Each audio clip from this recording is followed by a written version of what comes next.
This podcast is sponsored by ebookit.com, self-publishing solutions for the independent author and small press. Visit us today at ebookit.com. Welcome to the Toastmasters podcast, the official podcast of Toastmasters International. Hello, everybody. This is Greg Gazin. And I'm Ryan Levesque. Ryan, we have a special guest today. Please tell us who we'll be speaking with today. Our guest today is Deborah McAlexander. At age 24, Deborah was diagnosed with retinitis pigmentosa. She is totally blind in her left eye and has a tiny amount of central vision in her right eye. Rather than succumbing to adversity, Deborah redirected her energy by earning a Master's of Music degree in piano performance and becoming a professional pianist, a nationally recognized piano teacher, a motivational speaker, and an extremely focused equestrian. In 2019, at age 64, Deborah was introduced to the equestrian discipline of dressage and began competing. She's currently working to qualify for future Paralympic Games and World Equestrian Games, and she's training 7 days a week to make those dreams come true. Deborah is a member of Capital Toastmasters in Jefferson City, Missouri, and her story is the focus of a member profile in the September 2020 issue of the Toastmaster. Deborah McAlexander, welcome to the Toastmasters podcast. Welcome. Thank you. What a fascinating member profile. And we'll be talking about a number of your accomplishments and of course, the adversity that you've overcome. But Deborah, I'm really curious. 28 years, a professional pianist and educator. How do you make that transition to being an equestrian? Excellent question. When I was 5 years old, my daddy bought me a dapple gray Shetland pony. So my love affair and passion for horses began when I was a small child, as did my love of music at that time also. Through high school, I had the privilege of being able to ride several different horses that my family owned. Then, for many years, when I was going to school in violin performance and later on in piano performance, I did not have the opportunities to ride horses at all. It wasn't until, about 10, 12 years ago, during a time when my husband at the time was succumbing to Parkinson's disease and Lewy body dementia, I got back into horseback riding. And through that process of Jack's death, the thing that kept me alive, my spirits alive, and kept me from going down into a hole of deep, dark depression was my bond with horses. I was on a trail ride shortly after Jack died in 2017, and another rider asked me, "Deborah, have you ever thought about competing in the Paralympics?" And I said, "The Paralympics? I don't even know what that is. I've never heard of that." I did some research, and I found out that para-dressage is the sport for equestrians during Paralympic Games. How hard could this be, I thought. Boy, I know how to walk, trot, and canter an American saddlebred horse. I competed. I just will have to learn a few patterns, and it'll be just easy peasy fun. Boy, was I wrong. After I did my research, Lorene Johnson, the director for the United States USEF Para-Equestrian Division, suggested that I come to North Texas Equestrian Center and train with Kai Hunt. I had my first lesson with him on March the 12th, 2019, and I've been here ever since. I do train 7 days a week. And I found out right from the get-go that I was totally a beginning dressage rider. While this was a very challenging situation because of my lofty goals of wanting to compete internationally for the United States, Kai said it was possible with lots and lots of hard work. So as a beginning dressage rider, I went to my first show with Cornet Noir a few weeks later, and guess what? We won 2 blue ribbons, 2 first places, 2 second places, and a 3rd place. And Kai said, "Whoa, this doesn't happen to most people. Most riders, it takes 3 or 4 years just for them to be able to get into the show arena." I was so thrilled by that, and that achievement happened quickly. Now, as I work to refine and learn and realize how difficult the movements are in dressage, I am humbled. I take each riding lesson and each show opportunity as a fabulous chance to continue my learning and my growing. I'm on a journey. I love what I'm doing, and I have a fabulous horse, fabulous trainers at North Texas Equestrian Center. That's my story of how I got here. Awesome. Wow. I love the way the article opens.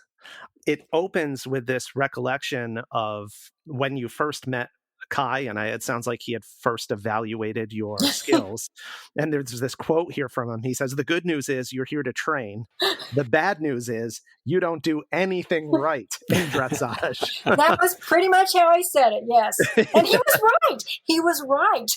I wonder how did that land with you? I mean, because you came here with fresh legs, with a twinkle in your eye, I imagine. Yes. It's probably funny now, but if it were me, I think I would have found that pretty deflating. Yes, I think most people might have tucked tail and run back to Missouri, but I'm not most people.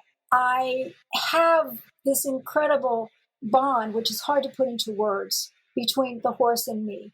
I think that one of the things that spurs me onward is the freedom that I feel when I can be on a horse and ride. I joke about it, but I say, well, one of my biggest challenges is just to get to the horse. You know, I have to find somebody to drive me to the barn or get me to where the horse is. But it's that freedom of movement that I find when you're on a powerful horse. It's more than that. It's a communication with a living creature.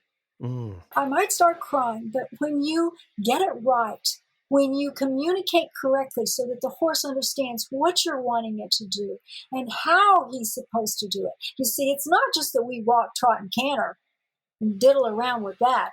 No, in dressage, there are multiple types of walk, several types of a trot, several types of a canter that you have to learn to do, which takes lots of time and lots of training for the animals to learn how to do these movements, but also for the rider to learn how to communicate effectively with that horse. And the communication between the rider to the horse is done not vocally with words, but through hopefully imperceivable leg, seat, and body movements. This is challenging for me, especially as a person who sees only through a little straw of sight. But in a way, it's a benefit because I've often told people one of my most effective weapons is blindness. I have to rely on what I feel from the horse. Now, this might seem easy to you listening to me, but I got to tell you something, it's not. For the longest time, I was a mere passenger on top of this horse. I did not feel, even though it sounds crazy, it's a very sensitive feel of every movement that that horse is doing. Where is his head? Where are his shoulders? Where is his rear end? How keeping an even speed in what he's in his trot or his walk or his canter.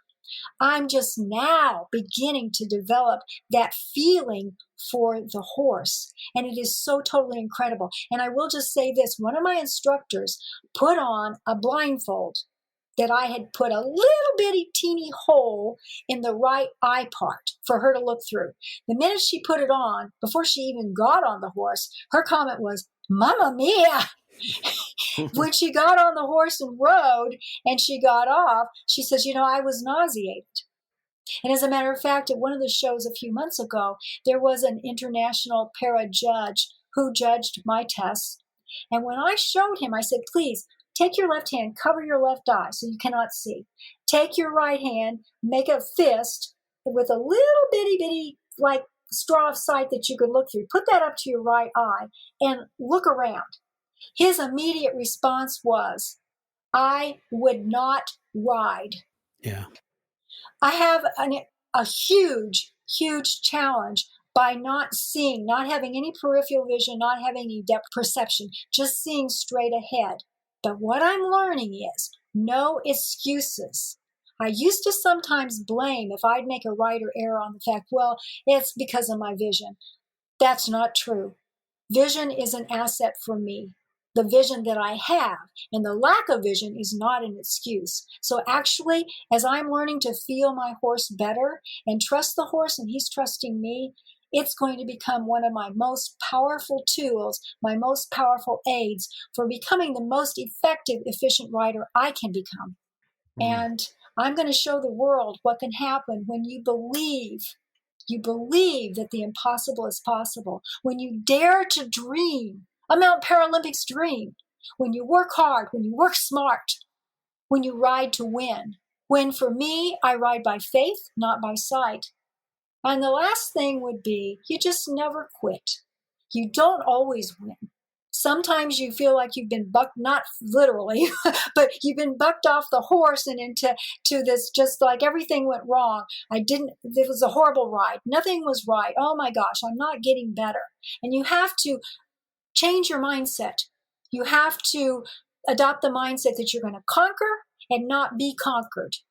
That no matter what your adversity is, no matter what your trials are, your hardships, what you have to overcome, you will figure out a way to get through it, around it, over it, under it. You will not stop, and you will keep moving forward. That's what we do with the horse. The most important thing is we want to keep moving the horse forward and keep that horse round and feel what we're doing. Be soft, be smooth. And it sounds so easy, but it's the hardest riding discipline there is, bar none. But when you get it right, and when you see it done right, it is breathtaking. So we've poked around the edges of it, but could you just really quickly give a sketch of what the sport of dressage entails? Dressage is a highly developed equestrian sport, which requires precise movements by the horse. These are called tests, our classes that we do.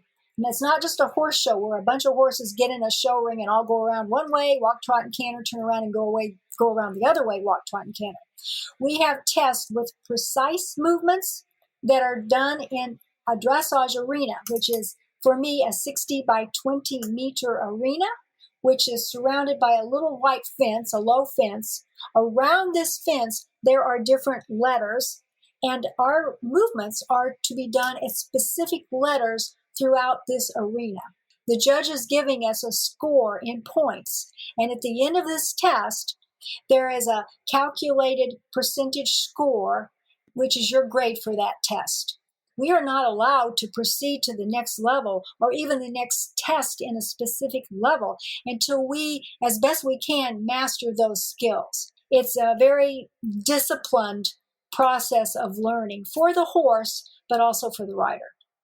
Now, it's taken you a while to get to this point, and I'm just thinking I would never have been able to do what you've done. In fact, as your friend said, I would probably not have been wanting to get on that horse and move more than a foot or two. I'm just curious. There was a time period where you could see, how did you adjust to losing your eyesight, or how did you adjust to being able to deal with the retinitis pigmentosa? When I was 24 years old and the retina specialist told me, Deborah, you have retinitis pigmentosa. You will be totally blind and totally deaf by the age of 30. I felt like I had been handed a death sentence. At that time, I had never even been around a person who was blind. I thought blindness was something that a child maybe was born with, or it just happened to people when they got very, very old. But not when you're 24 years old, not when you're beautiful and you're smart and you've got full scholarship to the St. Louis Conservatory of Music and Violin Performance. But it happened to me.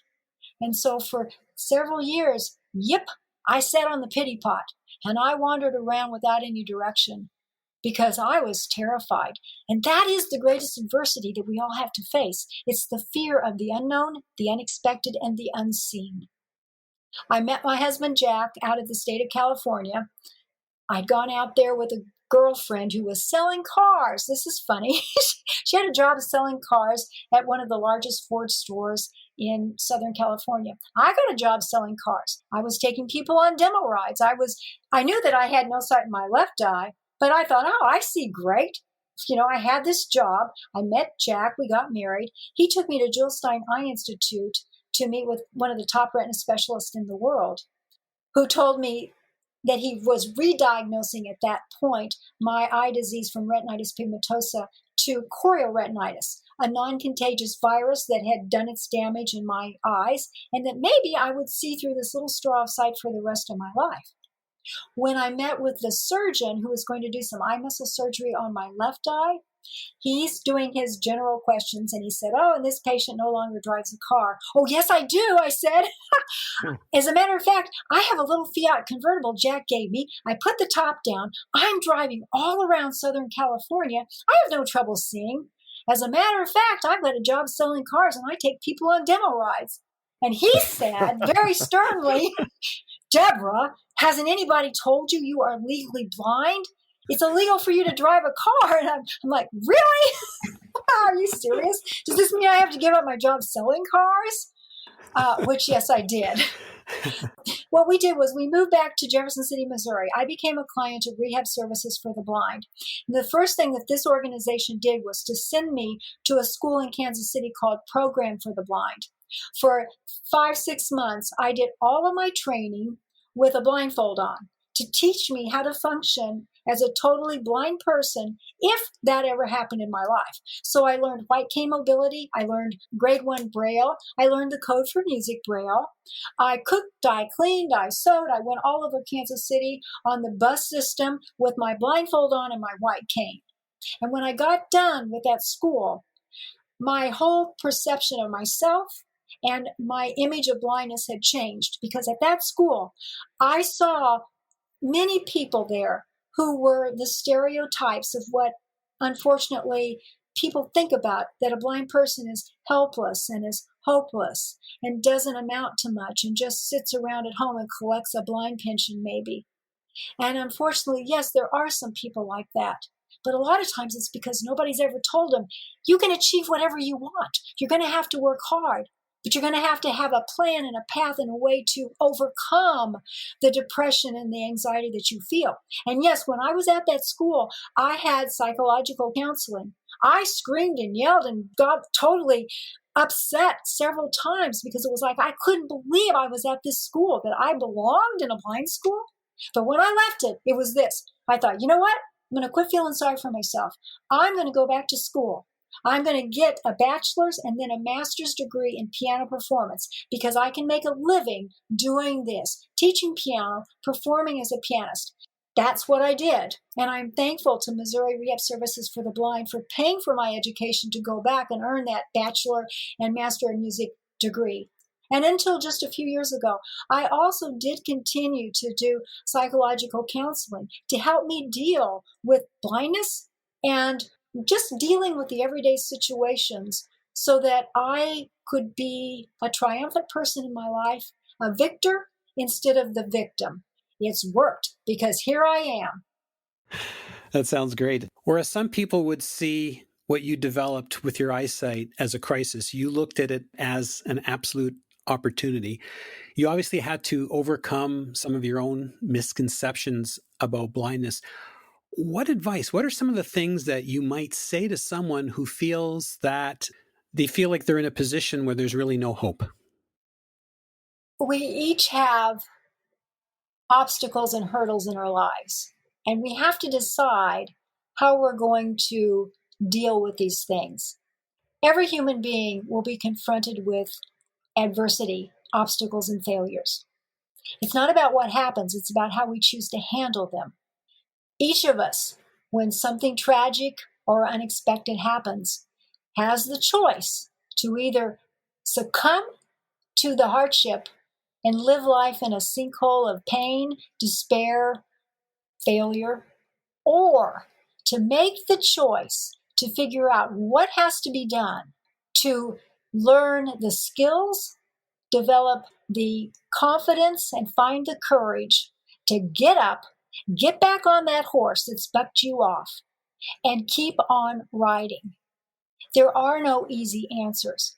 Unfortunately, some people make the choice to stay stuck in their trap of self-pity. Not me, not the greatest counselor in the world, the greatest psychologist can help that person overcome the situation unless the individual is willing to just get up and try, one day at a time. And maybe every day isn't a triumphant, oh, wow, I overcame this problem, I'm moving forward, I'm moving ahead. But just one step at a time, just like with the horse, one step at a time, try to make each day and each moment that you're alive be a success and be positive. Positive attitude. Attitude is everything. And the other thing, too, is if we keep looking back in our life at what's happened, I pretty much can guarantee you will not move forward. because you'll be stuck in that trap of poor, pitiful me of what happened behind. You've got to be willing to just let that go, and you've got to be willing to move forward, keeping your eye on the top of that mountain and saying, no matter what it takes, I'm going to get there. Very eloquently said. You were already an experienced public speaker when you joined Toastmasters. You, of course, have a background as an educator. In the article, you made reference to Toastmasters being a strong influence on you. How has Toastmasters helped you on your journey? I Googled, what are people most afraid of? Guess what came up in several surveys? Public speaking. For me, with the music, I had always had the opportunities to get out and perform in front of people, to get up and announce my pieces. So since I was a child, I was not so afraid of standing up and speaking or acting in front of people.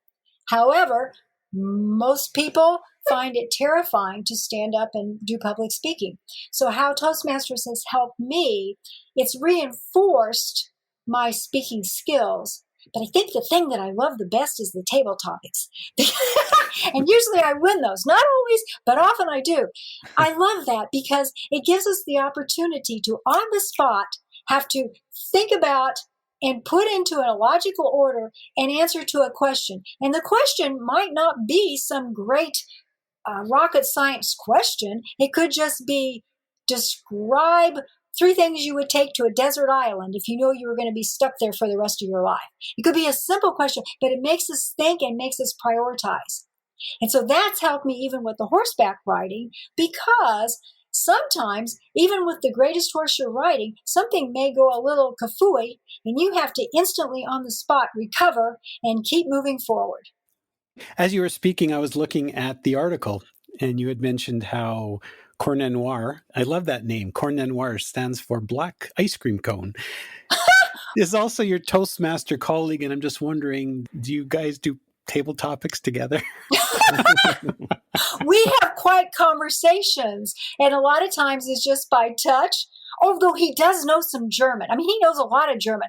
I know 2 things in German.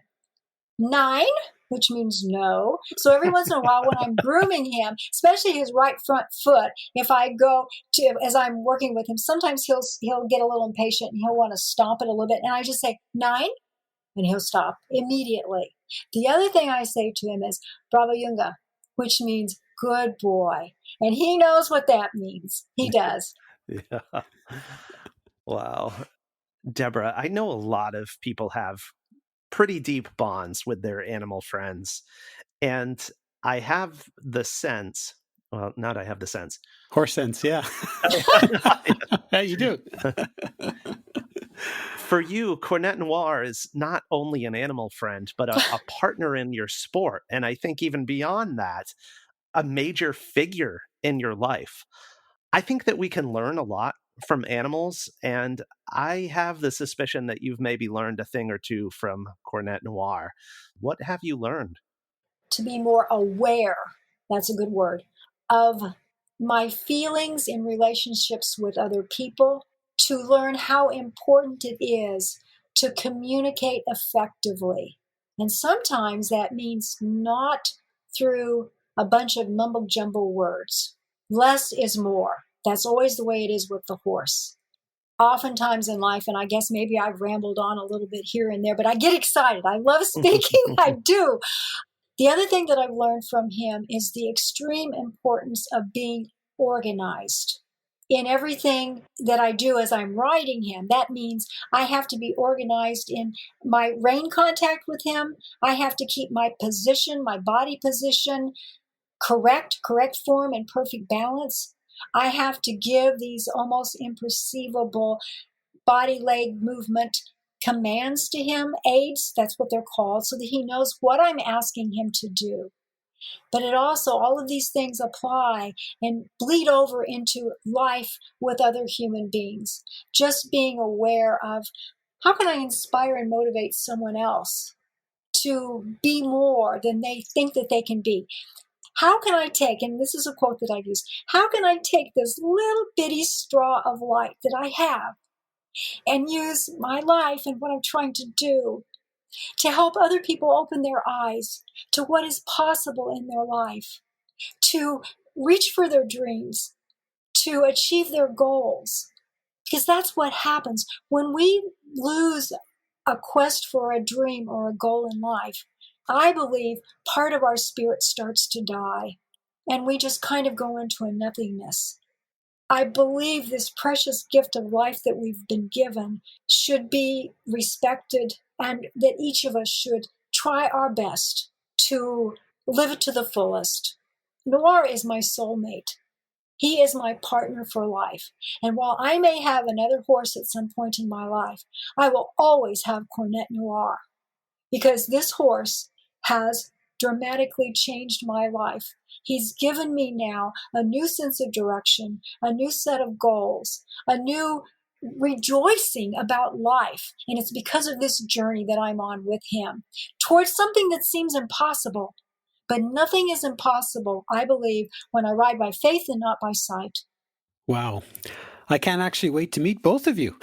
I want you to meet us. I do. Can you come down here sometime? Really? You go all over the place, I bet. It's so funny you say that, Greg, because I was just sitting here right before you said that, picturing myself being at the stable and giving Cornet Noir a hug. I chop up carrots. You could give him some of those carrots, Deborah, right there in his food box. No, I would love it if somehow you, this is wonderful what we're doing now, but if you could come sometime and watch me ride and get to touch this horse and just experience this barn and this lifestyle. This is a lifestyle. This is not a hobby. Somebody said the other day, a hobby. I'm going, this is not a hobby. I have depleted my savings, sold my home. I'm now designated as a professional athlete because I am receiving money, which I need to help pay for this, because this is very, very, very expensive sport. And I am not a wealthy, rich woman, but I have sacrificed everything in my life to be here and to be doing this. That's how much I believe in this. And I have people that are being supportive of what I'm doing. So I invite you to come here sometime. I sure do. I also invite you to please find some places where you can invite me to come and speak, because I would love to share in a official, formal, motivational presentation that I do with other people, or whether it's through a Zoom or whatever we need to do. That sounds absolutely fantastic. Well, Deborah, this has been absolutely delightful. And before we go, I would like to perhaps invite you to share how listeners could get a hold of you. You may pick up the telephone and call me, email me, Deborah at visionbeyondeyesight.org, or check out my website, DeborahMcAlexander.org. We're certainly going to put links to your article in the Toastmaster magazine. We'll also put links to your site and contact information. Good. Thank you. Deborah McAlexander, thank you so much for taking the time to appear on the program today. If we were there in person, we would give both you and Cornet Noir a hug. Absolutely. Thank you. Thank you, Greg and Ryan. Thank you, Deborah.